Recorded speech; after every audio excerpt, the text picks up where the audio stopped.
came out, because of the popularity of the book, there was merchandise available. And Sandy has some of the older pieces in her collection, like this game board. Tell me about this. It's from when? About 1924. Okay. It was a takeoff from the book, even before the movie, as you said. The Wonderful Game of Oz, it says. And on the inside, I see things that are not at all familiar from the movie. No, I understand that the movie was made quite different from the book. The book is a lot more detailed. So Gillikin Country, and there is Munchkin Country, Winky Country. Winky Country. In the movie. How much is this worth today? About $300 to $600 just for the board. Just the board alone. If you had the pieces that went with it, I assume it'd be worth more. Yeah, I've heard people say $1,200 to $1,600 for the complete game with the pewter pieces. Well, speaking of valuable pieces, you have Valentines that came out as the movie came out. Right. Right? I found them in a box at an auction.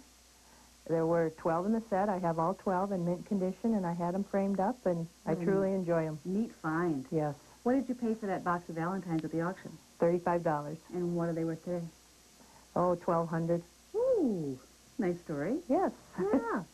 Now, moving ahead a little bit, Wizard of Oz started airing on television, and when it went on TV, there were other products that went with it, including puppets like this? Right. In 1965, Procter & Gamble sponsored the airing of The Wizard of Oz on TV, and these were shrink-wrapped around a jug of household cleaner. So these little puppets were free at the Yes, time? yes. Is this the whole set? No, I have all but Glinda. I'm missing one. So these were giveaways that are now worth what? Well, $30 a piece, just as they stand, and whenever you get a complete set of something, you can always add about 25% more to the value. So send this woman Glenda. She needs her whole set.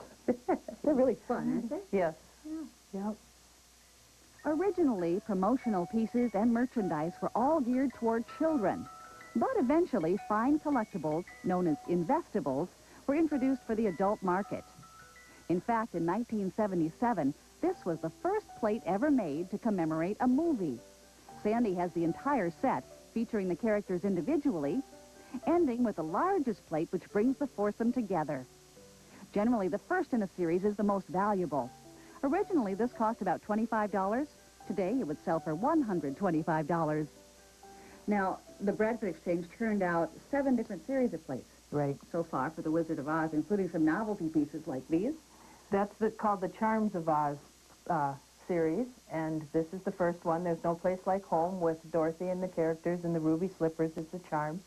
The other 3 have the Emerald City and the Courage badge for the lion and the diploma. And they're actually 3-dimensional little pieces. Right. Put right on Put the plate. right on the plate, Those yes. are neat. When were those turned out?